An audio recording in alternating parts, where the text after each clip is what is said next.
Great India news channel हक की आवाज़। पैराडाइज फंक्शन पैलेस महबूब सदर नशीन बल्दिया महबूबनगर आनंद गौड़ ने आज म्यूनसिपल दफ्तर में सहाफती इजलास से खिताब करते हुए कहा कि महबूबनगर की आवाम को ये इत्तला दी जाती है कि तेलंगाना हुकूमत ने मकान टैक्स जुर्माने में 90% रियायत देने का फैसला करते हुए एक जियो को जारी किया है। आनंद गौड़ ने बताया कि महबूबनगर में साल 2023 और 24 के मकान टैक्स अदायगी बड़ी तादाद में बाकी है। इसको अदा करने के लिए दुश्वारी का सामना था। ऐसे में चीफ मिनिस्टर रेवंत रेड्डी का यह फैसला खुश आइंद की बात है। आनंद गौड़ ने महबूबनगर की आवाम से अपील की कि वो इस सुनहरे मौके का फ़ायदा उठाते हुए 10% मकान टैक्स अदा करें। उन्होंने कहा कि जब आवाम टैक्स अदा करती है तो बल्दिया को रेवेन्यू हासिल होता है और इसके ज़रिए ही बल्दिया में बुनियादी सहूलियात के काम सर अंजाम पाते हैं। आनंद गौड़ ने कहा कि आवाम में टाम टाम और पोस्टर चस्पा कर बेदारी लाई जाएगी।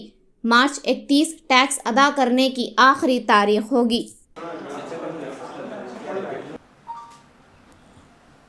మహబూబ్ నగర్ పట్టణ ప్రజలకు తెలియజేయనిదేమనగా తెలంగాణ రాష్ట్ర ప్రభుత్వం రాష్ట్ర ముఖ్యమంత్రి వర్యులు రేవంత్ రెడ్డి గారు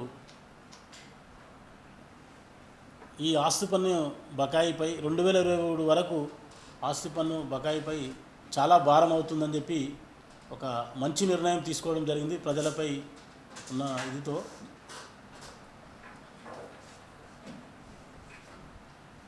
ఆస్తి పన్ను పెనాల్టీ 90% మాఫీ చేస్తూ ఒక జీవో ఇవ్వడం జరిగింది।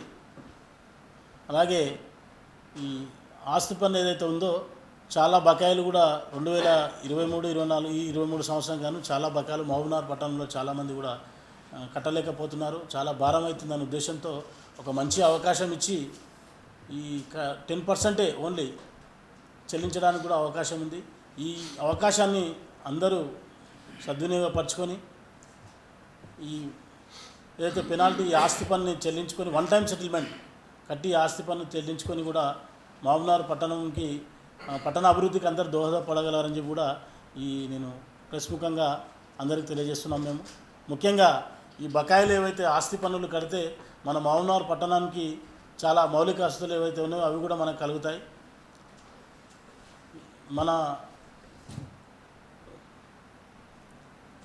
ముఖ్యమంత్రి వాళ్ళు ప్రజలను అందరినీ ఉద్దేశించుకొని ఈ అవకాశం కలిగించినందుకు మరొకసారి వారికి ధన్యవాదాలు, వారికి మరియు సీఎం రేవంత్ రెడ్డి గారికి అలాగే ఎమ్మెల్యే ఎన్ఎం శ్రీనివాసరెడ్డి గారికి ప్రత్యేక ధన్యవాదాలు తెలియజేస్తుంది। మహబూబ్నగర్ మున్సిపాలిటీ ప్రజల తరఫున ప్రత్యేక ధన్యవాదాలు తెలియజేస్తున్నాం। ఇప్పుడు మహబూబ్నగర్ ఎవరైనా కూడా ఇప్పుడు పట్టణంలో మన ఆస్తి పన్నులు చెల్లిస్తేనే మన మున్సిపాలిటీ మహబూబ్నగర్ మున్సిపాలిటీకి రెవెన్యూ ఉంటుంది। ఆ రెవెన్యూ ద్వారా మళ్ళీ తిరిగి ఏం చేస్తామంటే వాళ్ళకి అవసరం అంటే ఇలాంటివి ఇప్పుడు మౌలిక వసతులు ఏవైతే రోడ్స్ కానీ డ్రైన్స్ కానీ ఎలాంటి సదుపాయాలు ఏమన్నా కూడా మనం చేసుకోవడానికి కూడా అభివృద్ధి చేసుకోవడానికి కూడా మనకు అవకాశం ఉంటుంది। 30 లక్షలు మనకు నష్టం సరే అంటే గొప్ప అవకాశం ప్రభుత్వం కల్పించింది కదా, దీని మీద ప్రజలకు విస్తృతంగా అవగాహన కల్పించి మున్సిపాలిటీ పరంగా ఏమైనా ప్రచార కార్యక్రమాలు ఏంటి పాంప్లెట్స్ తయారు చేయించినాం, అక్కడక్కడ వాల్ పోస్టర్స్ అవి కూడా అతికించి కొంత అది కూడా ఒకటి వీలైతే ఒక టామ్ టామ్ చేయించడానికి ఏంటి ఒకటి ఆటో పెట్టించి కూడా దాని ద్వారా టామ్ టామ్ చేయించి మొత్తం లౌడ్ స్పీకర్స్ అవి పెట్టించి కూడా చేయిస్తాం। దాన్ని కూడా అందరికి కూడా అంటే ఎవరికి అవగాహన లేకుంటే అవగాహన కలగడానికి ఖచ్చితంగా ఇవి అంటిస్తాం। మార్చి 31 వరకు ఈ అవకాశం ఉంటుంది। 54 ఎంత ఉంది డ్యూస్ మొత్తం ఎంత టోటల్ డ్యూస్ 35 crores 35 కోట్ల రూపాయలు బకాయి ఉంది ఇప్పటికి ఆస్తి పన్ను పెనాల్టీతో కలిపి 35 కోట్ల రూపాయలు బకాయి ఉంది। అంటే ఇప్పుడు అవకాశం గొప్ప అవకాశం వచ్చింది కాబట్టి రష్యన్కి ఎక్కువ ఉంటుంది కదా సార్, దానికి ప్రత్యేక కౌంటర్స్ అవన్నీ ఏర్పాటు చేస్తారు ఉంటారు। దానికి సంబంధించిన సిబ్బందిని కానీ వాళ్ళకి సంబంధించిన అందరూ కూడా అధికారులు బిల్ కలెక్టర్స్ అనుకో వాళ్ళ ఆర్ఐలు అందరూ వాళ్ళు చూస్తారు, రెవెన్యూ విభాగం చూసుకుంటుంది। కానీ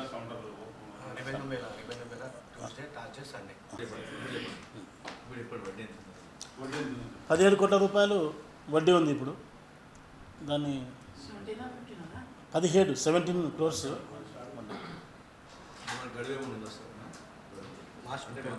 మార్చ్ 31 వరకు కట్టుకోవచ్చు ఎవరైనా.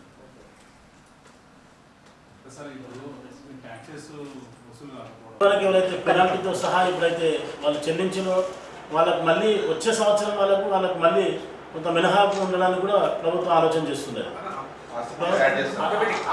ఆటోమేటిక్గా ఆస్తి పన్నుల నుంచి అది సడలింపు చేస్తుంది.